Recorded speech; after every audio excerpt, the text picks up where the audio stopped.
Ya estamos en contacto con el fiscal general de Tucumán, Antonio Gustavo Gómez. ¿Qué tal, Gustavo? Hola, ¿qué tal? ¿Cómo están? Bien, vos sabés que no sabía que estaba en contacto contigo y entonces me retrasé un segundito. Pero al orden que yo tenía dispuesto, me gustaría que escucharas un breve informe sobre lo que ocurrió en Corrientes. Es 1 minuto y medio. Es un informe que me da la doctora Mónica Colunga, abogada ella, periodista, la directora de Radio Fénix de Corrientes, y que dice lo siguiente respecto de este episodio.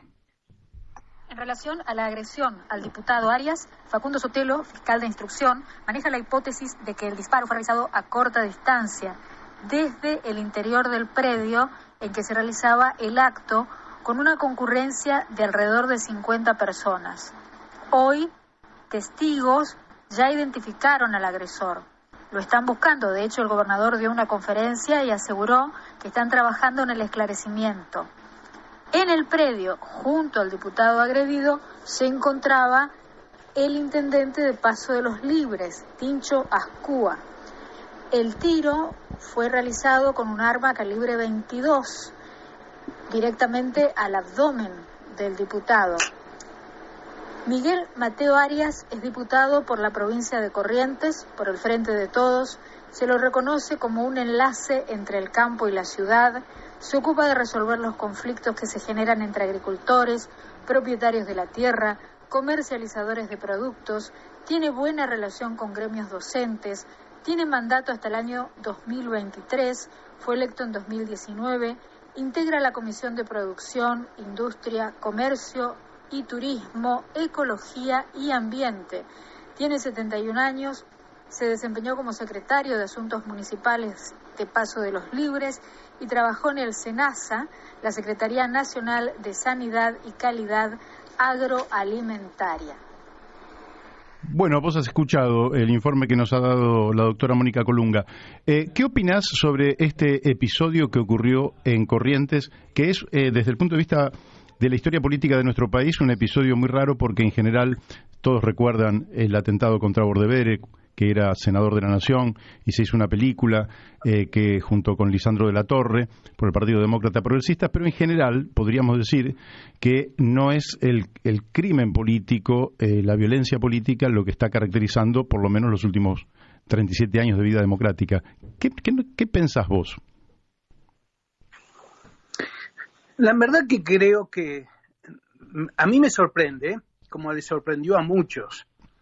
Argentina no es comparable con otros países como México, donde la última elección murieron decenas de candidatos políticos que lamentablemente están también cubiertos por un clima espeso de impunidad y narcotráfico, mucho vinculado a ese tema.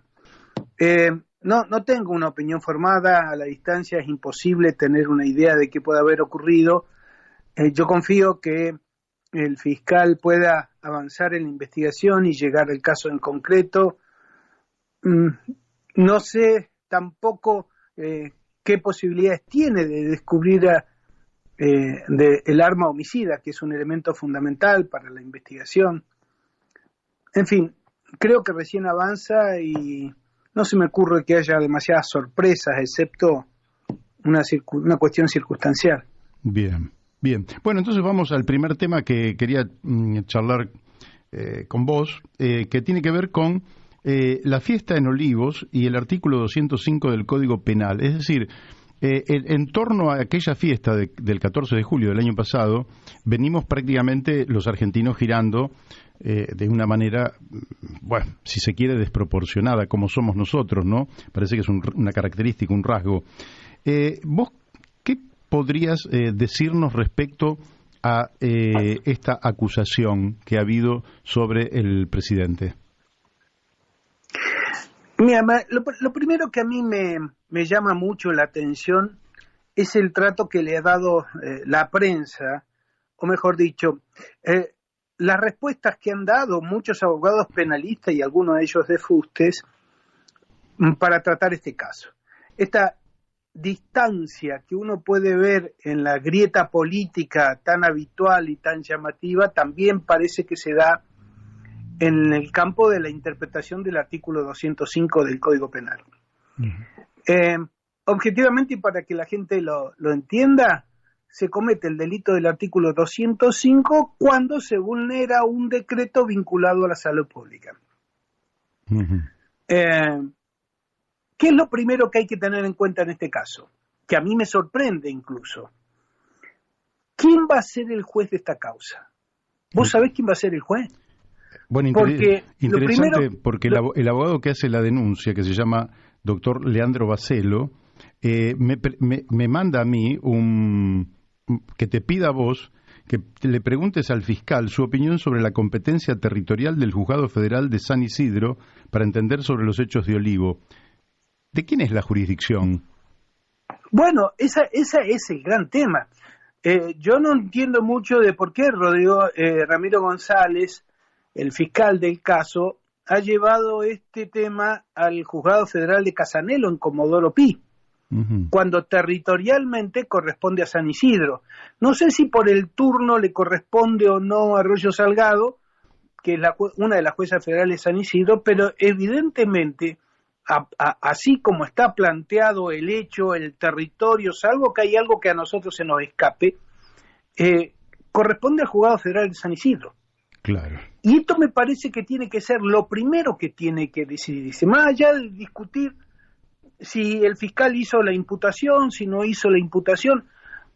A ver, lo primero que hay que definir es quién va a ser el tribunal que va a entender el caso y cuál va a ser el fiscal, porque cada tribunal tiene su fiscal. Si esto es el Juzgado Federal de San Isidro, el fiscal Ramiro González no tiene nada que hacer ahí. Claro. Qué cosa rara, ¿no? Este es el primer... Sí, estamos todos sorprendidos desde ese punto de vista, ¿no? Estamos todos sorprendidos. Y también, ¿sabés qué me sorprende? Que ninguno de los imputados que ya se han presentado con abogados hayan planteado la cuestión de competencia. Qué raro. Ni siquiera el presidente. ¿Y cómo se interpreta entonces? ¿Cómo se interpreta? Si vos nos estás diciendo que territorialmente le corresponde a San Isidro. Esto está tramitando en Comodoro Pi y ninguno de los imputados, acusados o no sé cómo se llama, digamos, hace un problema respecto de la jurisdicción. ¿Cómo se entiende? ¿Es una táctica de defensa? Por eso te digo que estoy muy sorprendido por eso. Es como si estuvieran consintiendo la jurisdicción.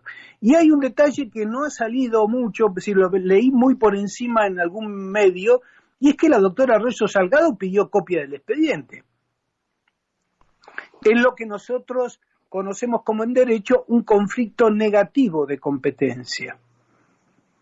¿Cómo es Entonces, si la doctora Arroyo Salgado está pidiendo el expediente, probablemente, previa vista de su fiscal, del fiscal de su juzgado, plantee la cuestión al juez federal Casanelo y existe aquella posibilidad de quitarle la causa.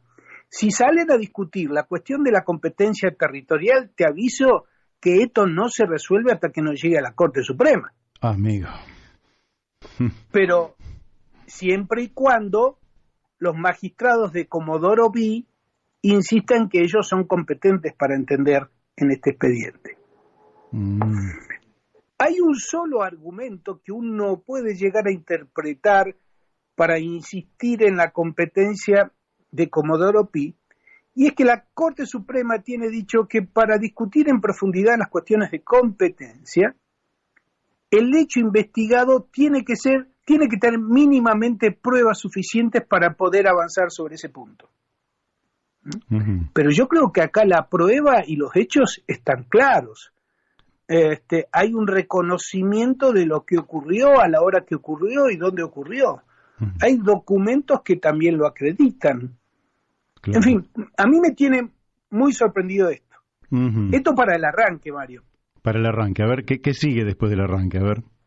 Bueno, yo no sé si vos sabés, te lo comenté por WhatsApp, pero para que la gente lo entienda también.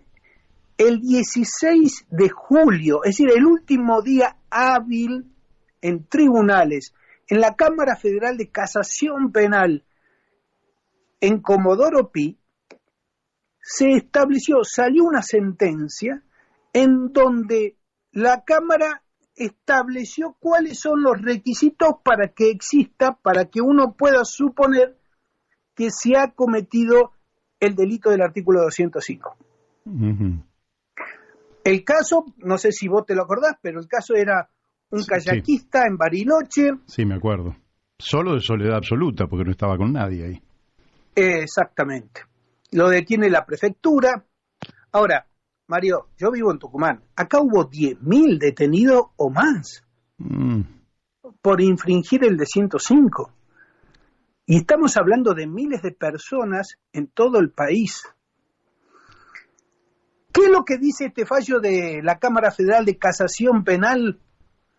Que no hay lesión, ni siquiera una lesión aparente al bien jurídico tutelado, que en este caso era la posibilidad de un contagio, si vos querés ponerlo en esos términos. Correcto.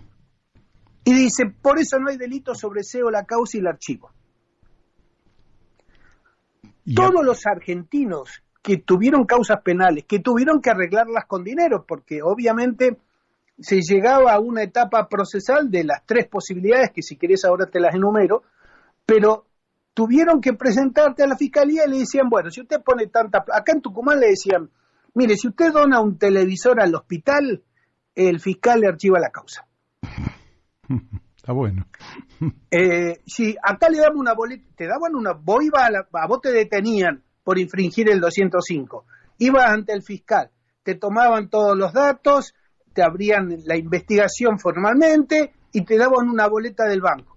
Le decían, bueno, vaya y deposite lo que usted pueda, tráigala y vemos cómo resolvemos el expediente. Uh-huh.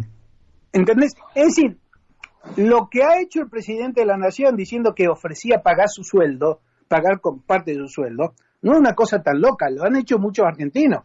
Claro. Y bueno, ahora bien. Sí.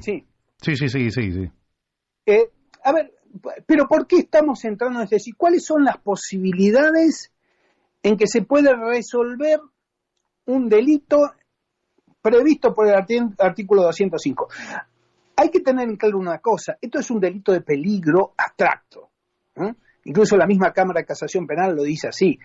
¿Qué otro delito de peligro abstracto que no sé, Mario? No sé, pasar un semáforo en rojo, no sé. No, es un delito, caballero.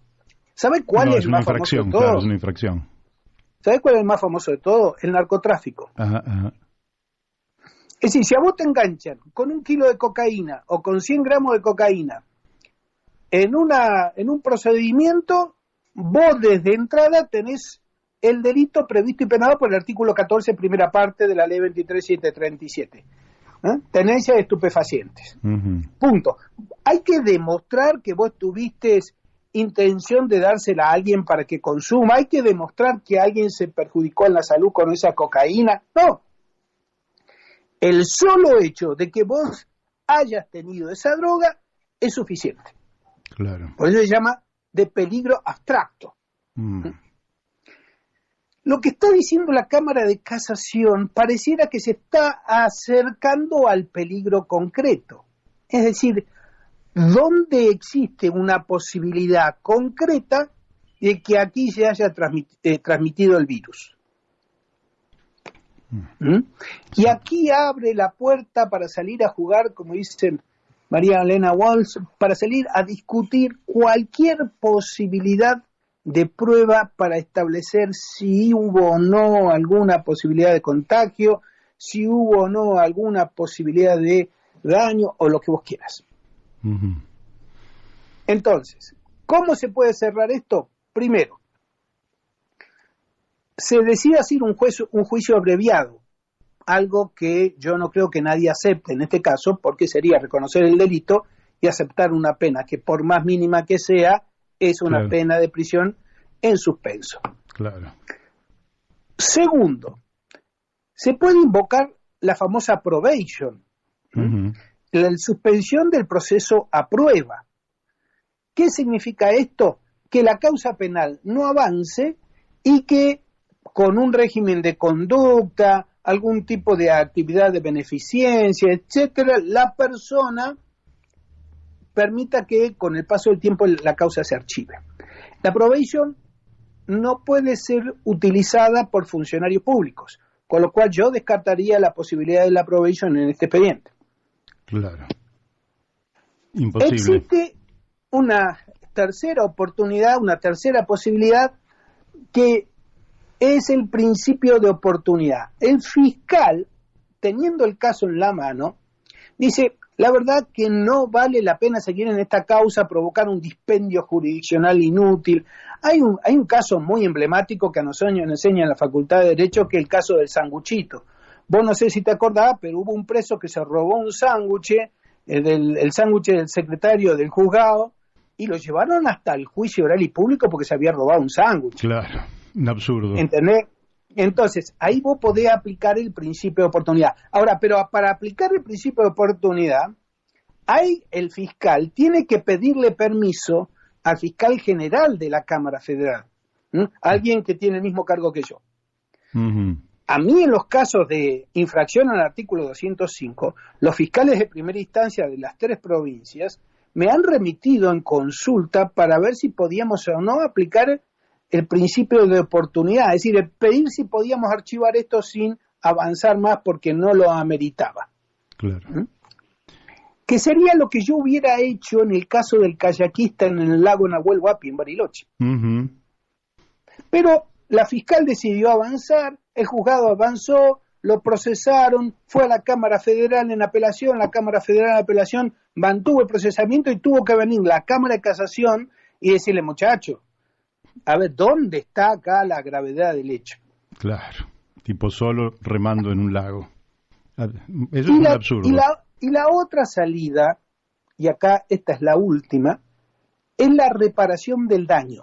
Uh-huh. En concreto, dice la ley. Estoy hablando del artículo 59 del Código Penal.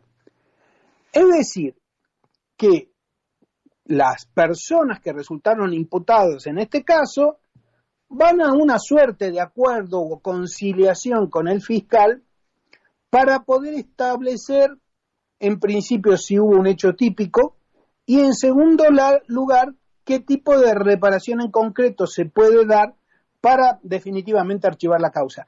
Esto no tiene que tener el permiso del fiscal de cámara, lo puede hacer el fiscal de primera instancia y ni siquiera interviene un juez. Uh-huh. ¿Y vos crees que va a avanzar por ahí entonces? Yo no tengo una opinión formada. Verdaderamente no es que te esquive la pregunta, pero no la tengo porque, a ver, hay algo que los romanos llamaban el strepitus fuori, el escándalo público. Claro. Suele ser un impedimento para estas cuestiones. Claro. Suele ser un impedimento. Este último principio del artículo 59 justamente ha sido muy invocado en los casos previstos en el año pasado, cuando se trataron tantos cientos de cuantos miles de infracciones al artículo 205. Ahora, una cosa a mí me queda bastante en claro. Este kayakista obtuvo un sobreseimiento porque tuvo una muy buena defensa. Uh-huh. Pero ¿qué pasa con los otros miles de argentinos que no tuvieron la posibilidad de acceder a una defensa de estas características y pagaron o se sometieron e incluso fueron condenados en juicios abreviados? En situaciones donde no ponían en peligro lo más mínimo de la situación. Acá se ha detenido gente que iba a caballo en el medio del campo y que no tenía una casa a kilómetros a la redonda. Qué bárbaro. Qué locura, ¿no? Entonces, bueno, es que hemos vivido un año de locos. El 2020, al menos en el campo de los trámites, los expedientes, de la virtualidad, acordate que nadie iba a los juzgados, claro. Todo se hacía. Y acá en Tucumán se había hecho como un centro de detención, era un gimnasio, donde todas las personas que resultaban detenidas, especialmente a la noche, los llevaban a ese gimnasio, y lo tenían un par de horas, un poco más, la policía iba tomándole los datos y después los largaban, o sea, a la madrugada, en la noche, en un lugar bastante complicado. Acá se hicieron incluso recursos de habeas corpus, donde la Cámara Federal ordenó investigar al jefe de la policía de Tucumán porque consideraron que había privaciones ilegítimas de la libertad en estos casos. Y sí, es lo que por lo menos intuitivamente pienso yo. Yo creo que se ha llevado toda una psicosis a una situación donde la verdad es que con 2 metros de distancia entre las personas no hay contagio.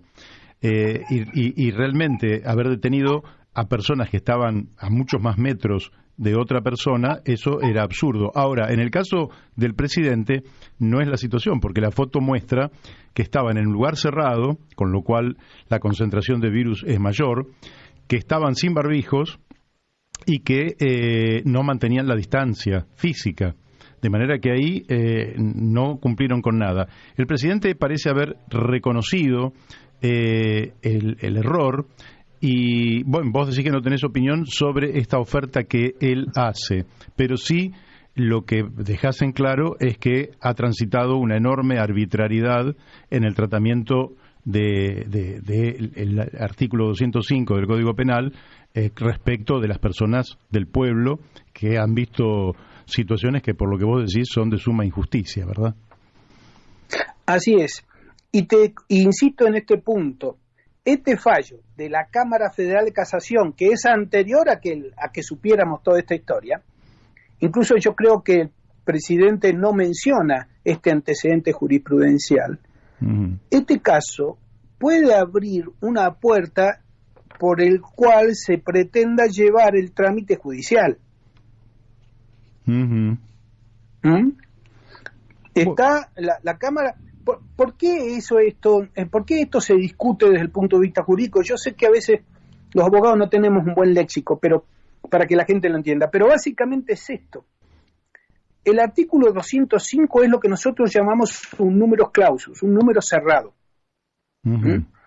¿Infringiste el decreto administrativo? No me importan las consecuencias de infringir eso. El solo hecho de que vos lo hayas incumplido es suficiente. Vos tenías cocaína, no me importa si aplicaste la cocaína a tu persona, si la resolución que indica que la cocaína es un psicotrópico, un estupefaciente, es una resolución administrativa, de la misma o de parecidas características al decreto presidencial.